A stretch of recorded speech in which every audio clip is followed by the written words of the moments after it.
رب اشرح لي صدري ويسر لي أمري واحلل عقدة من لساني يفقهوا قولي. الحمد لله رب العالمين والعاقبة للمتقين. الصلاة والسلام على نبينا المرسلين وآله وصحبه أجمعين. أما بعد فقد قال الله تعالى في القرآن الكريم والفرقان المجيد بعد أعوذ بالله من الشيطان الرجيم بفضل بسم الله الرحمن الرحيم. وما ينطق عن الهوى إن هو إلا وحي يوحى. صدق الله العلي العظيم. عن أبي هريرة رضي الله تعالى عنه قال قال رسول الله صلى الله عليه وسلم صوموا تصحوا أو كما قال عليه الصلاة والسلام. அளவற்ற அருளாளன் நிகரற்ற அன்புடையன் அல்லாஹ்விற்கு எல்லா புகழும். நம்ம இறுதி மேலான நமது தலைவர் ஹதரத் ரசூலுல்லாஹி ஸல்லல்லாஹு அலைஹி வஸல்லம் அவர்கள் மீதும் அவர்களை பின்பற்றிய சத்திய சஹாபாக்கள் நாதாக்கள் ஷஹதாக்கள் முழு உலக முஸ்லீமான ஆண்கள் பெண்கள் குறிப்பாக இந்த தராவியுடைய தொழுகையில் ஒன்று கூடியிருக்கின்ற நம் அனைவர் மீதும் ரப்புல் ஆலமீன் அல்லாஹு தாலாவுடைய சாந்தியும் சமாதானமும் என்றும் என்றென்றும் நின்று நிலவட்டுமாக. ஆமீன்.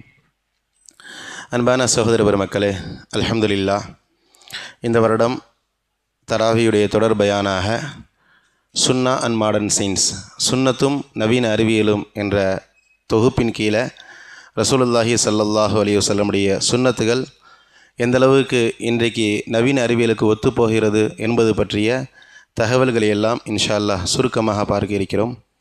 நேற்றைய பொழுது அறிமுக உரையாக ரசூலுல்லாஹுடைய கல்வி எந்தளவுக்கு உயர்ந்தது என்பது பற்றிய அறிமுக உரைகளை பற்றி பேசினோம்.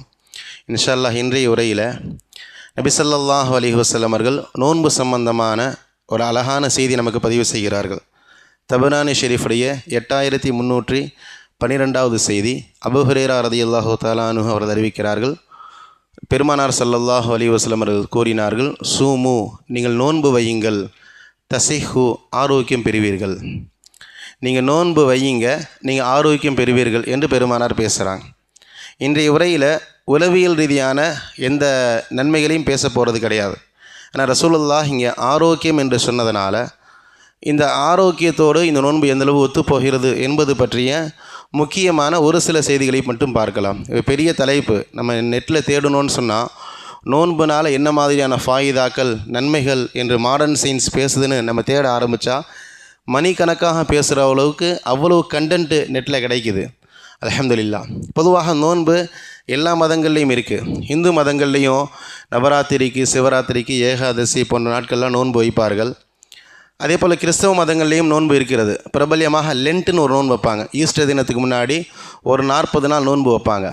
இப்போ இவர்களுடைய நோன்புலாம் பெரும்பாலும் எப்படி இருக்குன்னு சொன்னால், விரத காலங்களில் நான்வெஜ்ஜு சாப்பிட மாட்டாங்க, பால் சாப்பிடுவாங்க, பழங்கள் சாப்பிடுவாங்க. சில மதங்களில் அரிசி சம்மந்தப்பட்ட, அரிசி மாவு சம்மந்தப்பட்ட பொருட்களை சாப்பிட மாட்டாங்க. சில மதங்களில் நான்வெஜ்ஜை சாப்பிட மாட்டாங்க. ஆனால் நோன்புன்ற பெயரில் அவங்களுடைய உணவுன்றது ரொம்ப சாஃப்டாக, ரொம்ப டைட்டாக இல்லாமல் ரொம்ப சாஃப்டான குறைந்த அளவு உணவு இருந்துக்கிட்டு இருக்கும். இஸ்லாமிய நோன்புன்னு சொன்னால் சுமார் 13 மணி நேரம் எதையுமே சாப்பிடக்கூடாது இல்லையா? கார எச்சியில் முழுங்கிறது கூட மக்ரூஹ்னு சொல்லப்படுது. நோன்பு முறியாது, ஆனால் கார எச்சி முழுங்கிறது கூட மக்ரூஹ் அப்படின்னு சொல்லப்படுது. அப்போது தண்ணீர் குடிக்கக்கூட அனுமதி இல்லை. சுமார் குளிர்காலங்கள் இப்போலாம் ஒரு 13-13.5 மணி நேரம் நோன்பு வைக்கிறோம். இதே ஜூலையில் வந்ததுன்னு சொன்னால் பகல் அதிகமாக இருக்கும், ஒரு 14.5 மணி நேரம் நோன்பு வைக்கிறோம். எந்த விதமான உணவும் கிடையாது, நீராகாரமும் கிடையாது, பால் பழம் போன்ற எந்த உணவும் கிடையாது. இஸ்லாமிய நோன்பு இந்த மாதிரி இருக்கிறது. இப்போ இந்த இஸ்லாமிய நோன்பின் மூலமாக என்ன மாதிரியான பலன்கள் என்பது சம்பந்தமாக கிதாபுகளை பார்க்கும் பொழுது நிறைய செய்திகள் சொல்லப்படுகிறது. முதல் செய்தி, உடலில் நாள்பட்ட கழிவுகள்னு எழுதுகிறாங்க. உடலில் நாள்பட்ட கழிவுகள்னு பல வருடங்களாக, பல மாதங்களாக உடலில் கழிவுகள் சேர்ந்திருக்கும். குறிப்பாக நம்முடைய நுரையீரல்களில், நம்முடைய கிட்னியில், நம்முடைய பெருங்குடல்களில் நிறைய கழிவுகள் தேங்கி இருக்கும். நம்ம ஒரு 13 மணி நேரம் சாப்பிடாமல் இருக்கிறதுனால இந்த கழிவுகள் வெளியேற்றப்படுகிறது. இந்த கழிவுகளுக்கு அட்வான்ஸ்டு கிளைகேசன் என் ப்ராடக்ட்ஸ், AGES, நெட்டில் அடிச்சிங்கன்னா தெரியும், AGESன்னு சொல்லப்படுது. இந்த கழிவுகள் உடம்புல தங்கி இருக்குது. இது கடைசி வரைக்கும் தங்கியிருந்தால் வேறு வேறமான பாதிப்புகள் ஏற்படும். இந்த கழிவுகள் வெளியேறுவதற்கு இந்த நோன்பு காரணமாக இருக்கிறது. ஒரு 13 மணி நேரம் நம்ம பசியாக இருப்பதனால என்பதாக முதல் செய்தியாக எழுதுகிறாங்க. இதல்லாத கேம்பிரிட்ஜ் மெட்டபாலிசம்னு ஒன்று சொல்கிறாங்க. இது ஒரு தனி தலைப்பு. இன்ஷா அல்லாஹ் ரசூலுல்லாஹ்வுடைய உணவு முறையில் நான் இது சம்பந்தமாக பேசுவேன். சுருக்கமாக மெட்டபாலிசம்னு சொன்னால் நம்முடைய சாப்பிட்ட சாப்பாட்டிலேருந்து புரத சத்துக்களை உடம்பு எடுத்துக்குது இல்லையா? புரோட்டீன் எடுக்குது, ஃபைபர் நார் சத்துக்கள் எடுக்குது, கார்போஹைட்ரேட் எடுக்குது இல்லையா? இதுவெல்லாம் எடுக்கிற இந்த ப்ராசஸ்க்கு மெட்டபாலிசம்னு சொல்லுவாங்க. நம்ம எந்த சாப்பாடு சாப்பிட்டாலும் சுமார் 8 மணி நேரமாகும் இந்த மெட்டபாலிசமுடைய அந்த ப்ராசஸ் முடிகிறதுக்கு. 8 மணி நேரத்துக்கு முன்பாக நம்ம வேறு ஒன்று திரும்ப உள்ளே திணிச்சோம்னு சொன்னால் அதுவெல்லாம் கழிவுகளாக உடம்புல ஒன்று சேரும். இந்த மெட்டபாலிசம் நடைபெறுவதற்கு 8 மணி நேரம் ஆகிறது இல்லையா? இந்த நோன்புடைய காலங்களில் இது ரொம்ப பர்ஃபெக்டாக இருக்குது என்பதாக சொல்லப்படுது. இது மெட்டபாலிசம்ன்றது தனி டாபிக். இன்ஷால்லா ஒரு தனி தலைப்பில் நான் கொஞ்சம் விரிவாக நம்ம பேசுவோம். அருமையான சகோதர பெருமக்களே, கேம்பிரிட்ஜ் யூனிவர்சிட்டியுடைய ஆடம் புரூக்ஸ் அப்படின்ற மருத்துவமனையுடைய ஐசியு தீவிர சிகிச்சை பிரிவுடைய தலைவர் ரஷீது மாரூஃப் என்பவர் நோன்பு சம்பந்தமாக ஆய்வு செய்து, அவருடைய பிஹெச்டியில் நோன்பு சம்பந்தமாக ஆய்வு செய்து வைவா சப்மிட் பண்ணுற அவருடைய அந்த தீசிஸை அந்த ப்ராஜெக்டை சப்மிட் பண்ணுறாரு. அந்த ப்ராஜெக்டில் நோன்பு சம்பந்தமான நிறைய பதங்கள் எழுதுகிறார். முதலாவதாக இரத்தத்தில் சர்க்கரை அளவை சரிசமமாக வைத்திருக்கிறது நோன்பு அதிகமாக இஸ்லாமிய முறைப்படி நோன்பு வைப்பதனால இரத்தத்தில் சர்க்கரை சரியாக இருக்கிறது. இவருக்கு சுகரே ஏற்படாது. இவர் சரியான முறையில் நோன்பு வைத்து கொண்டு இருந்தார்னு சொன்னால் இவருக்கு சுகர் வராமல் இந்த நோன்பு இவரை பாதுகாக்கும் என்பதாக சொல்கிறார். அது மட்டும் இல்லாமல் நோன்பு சம்பந்தமாக சொல்கிறார், பொதுவாக இரத்தத்தில் 80 mg பெர் லிட்டர் பெர் டெசிலிட்டருக்கு இருக்கணும். உங்களுக்கு புரிகிற மாதிரி சொல்கிறதா இருந்தால், நம்ம போய் சுகர் பார்க்குறோம் இல்லையா? சுகர் பார்க்கும்போது ரத்தத்தில் எவ்வளோ குளுக்கோஸ் இருக்குன்னு பார்த்து சொல்லுவாங்க. நார்மலாக 70லேருந்து 140 இருக்கணும். 80 பரவாயில்ல, 80க்கு கீழே போச்சுன்னு சொன்னால் அது லோ சுகர்னு சொல்லுவோம். இப்போ நான் ஒரு 8-9 மணி நேரம் நம்ம சாப்பிடாமல் இருக்கிறதுனால உடம்பில் இந்த இரத்தத்துடைய அளவு 80க்கு கீழே குறையுது. சரி, குறையினால என்ன ஆகுதுன்னு சொன்னால் உடம்பில் குளுக்கோகான் அப்படிங்கிற ஒரு சுரப்பி, இது ஹார்மோன். இந்த ஹார்மோன் என்ன பண்ணுதுன்னு சொன்னால் நம்முடைய கிட்னியில் நம்முடைய நுரையீரலில் ஏற்கனவே குளுக்கோஸ் சேமிக்கப்பட்டிருக்கும். நார்மலாகவே நம்முடைய கிட்னியில் கொஞ்சம் குளுக்கோஸ் இருக்கும், நம்முடைய நுரையீரலில் கொஞ்சம் குளுக்கோஸ் இருக்கும். நம்ம நோன்பு வச்சு ரத்தத்தில் சர்க்கரையுடைய அளவு குறையும் பொழுது இந்த குளுக்கோகான் அப்படிங்கிற இந்த சுரப்பி என்ன பண்ணுது, நுரையீரலில் இருக்கக்கூடிய சர்க்கரையை கொண்டு வந்து ரத்தத்தில் சேர்க்குது, ரத்தத்துக்கு கொடுக்கிறது. நம்முடைய கிட்னியில் இருக்கக்கூடிய சர்க்கரையை கொண்டு வந்து ரத்தத்தில் கொடுக்குது. ஒரு 8 மணி நேரம் சமாளிக்கும். 8 மணி நேரத்துக்கு பிறகு நம்முடைய கிட்னியில் நம்முடைய நுரையீரலில் இருக்கக்கூடிய சர்க்கரை தீந்துடும். நம்ம அதை எதையும் சாப்பிட்றது இல்லைல்ல, சாப்பாடு மூலமாக சர்க்கரை கிடைக்கும். 13 மணி நேரம் சாப்பிட்றதில்ல. இந்த 8 மணி நேரத்துக்கு பிறகு கீட்டோசிஸ் அப்படின்ற ப்ராசஸ் நடைபெறுகிறது. இந்த கீட்டோசிஸ் அப்படின்னு சொன்னான்னா உடம்பில் நிறைய கொழுப்புகள் இருக்குது. இந்த வயிறு பகுதியில், நம்முடைய தொடை பகுதியில், இடுப்பு பகுதியில் நிறைய கொழுப்புகள் இருக்குது. இந்த கொழுப்புகளை பூரா எரித்து இந்த கொழுப்புகளில் இருக்கக்கூடிய சர்க்கரையை எடுத்து, இதுக்கு பேர் தான் கீட்டோசிஸ். இந்த குளுக்கோகான் அப்படின்ற ஹார்மோன் என்ன பண்ணுது, நம்முடைய உடம்பில் இருக்கக்கூடிய கொழுப்புகளை எரித்து அந்த கொழுப்புகளிலிருந்து சர்க்கரையை எடுத்து அந்த சர்க்கரையை இரத்தத்தில் கலக்கிறது. எவ்வளோ பெரிய ப்ராசஸ் இந்த நோன்பின் மூலமாக மட்டுமே நடைபெறுகிறது என்பதாக அவர் தன்னுடைய ஆய்வில் எழுதுகிறார். நோன்பின் மூலமாக கொலஸ்ட்ரால் குறைகிறது.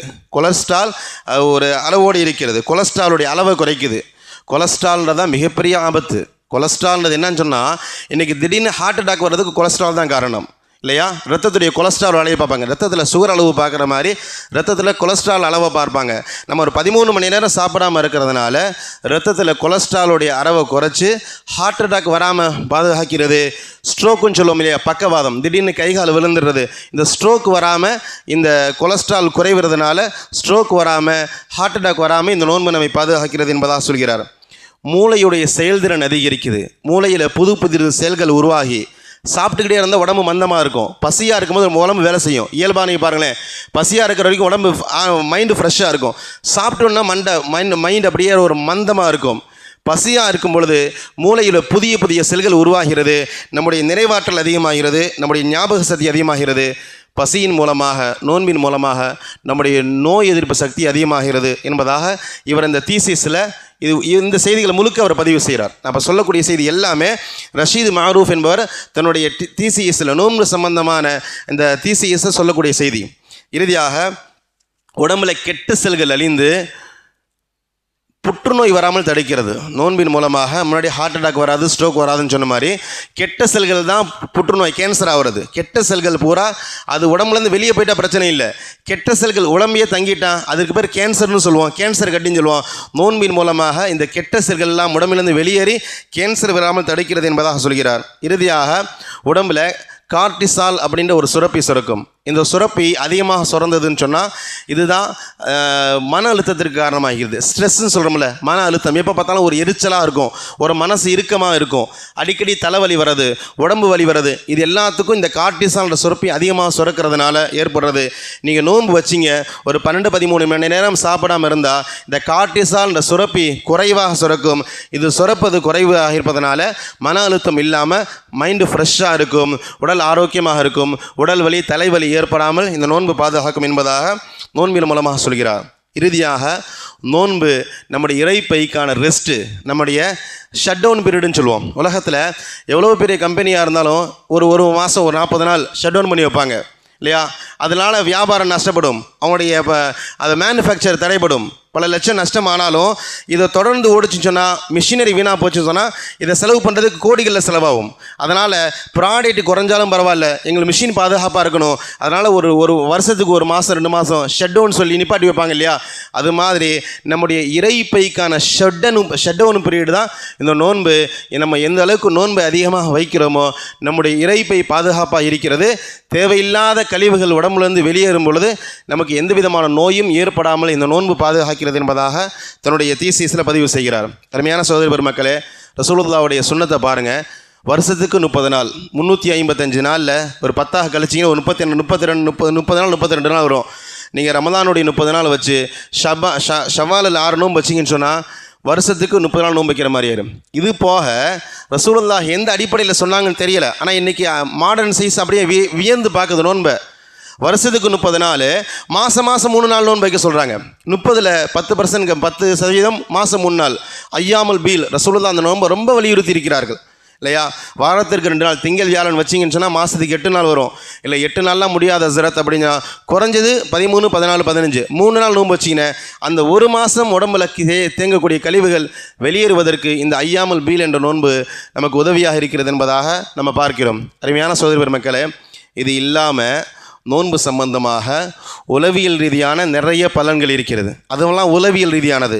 தக்குவா அதிகரிக்கும், நம்முடைய இச்சையை பாதுகாக்கப்படும், நம்முடைய கண் பார்வை பாதுகாக்கப்படும், இப்படி நிறைய உளவியல் ரீதியான நன்மைகள் நிறைய இருக்கிறது. நான் இந்த ஹதீஸில் நீங்கள் ஆரோக்கியம் பெறுவீர்கள் சொன்னதுனால நான் உடல் ரீதியான பலன்களை மட்டுமே பதிவு செய்தேன். இன்றைய ஹதீஸில், இன்றைய உரையில் நான் உளவியல் ரீதியான எந்த பலன்களையும் சொல்லலை. அதனால் அருமையான சகோதர பெருமக்களே, ரசூலுல்லாஹி ஸல்லல்லாஹு அலைஹி வஸல்லம் 14 நூற்றாண்டுகளுக்கு முன்பாக ஒரு ஒற்றை வரியில் சொல்கிறாங்க, 2 வார்த்தை, சூமு நீங்கள் நோன்பு வையுங்கள், தசிஹு நீங்கள் ஆரோக்கியம் பெறுவீர்கள். இன்றைக்கு மாடர்ன் சயின்ஸ் சொல்லுது, இஸ்லாமியர்கள் வைக்கிற மாதிரி நோன்பு வைத்தோம் என்றால் அல்ஹம்துலில்லாஹ் மனிதர்களுடைய உடம்பு பாதுகாப்பாக இருக்கும், இவருடைய உறுப்புகள் அல்ஹம்துலில்லாஹ் எப்பவும் போல செயல்பட்டு கொண்டு இருக்கும், எந்த விதமான பயங்கரமான நோய் வரவிடாமல் அந்த நோன்பு அவரை பாதுகாக்கும் என்பதாக இன்றைக்கி மாடர்ன் சயின்ஸ் நவீன அறிவியல் ஒற்றுக்கொண்டிருக்கிறது. இதை பெருமானார் ஸல்லல்லாஹு அலைஹி வஸல்லம் அவர்கள் 14 நூற்றாண்டுகளுக்கு முன்பாக சொன்னது என்பது மிகப்பெரிய ஒரு செய்தியாக இருக்கிறது. அருமையான சகோதர பெருமக்களே, நான் நேற்றைய பொழுது இறுதியாக சொன்ன அதே செய்தியோடு முடிப்பேன். நான் பேசுகிற செய்திகளை பூரா கேட்டுக்கிட்டு ஒரு நாலேஜாக வச்சுக்கணுமே தவிர்த்த இதனால் நோன்பு வைக்கிறன்ற மைண்ட் செட் நமக்கு வந்துடக்கூடாது. நோன்பு வச்சா ஹார்ட் அட்டாக் வராதுன்னு அஜய் சொன்னார், அதனால் நோன்பு வைக்கலாம். நோன்பு வச்சா சுகர் வராதுன்னு சொன்னாங்க, அதனால் நோன்பு வைக்கலாம். இந்த மைண்ட் செட் நமக்கு இருக்கக்கூடாது.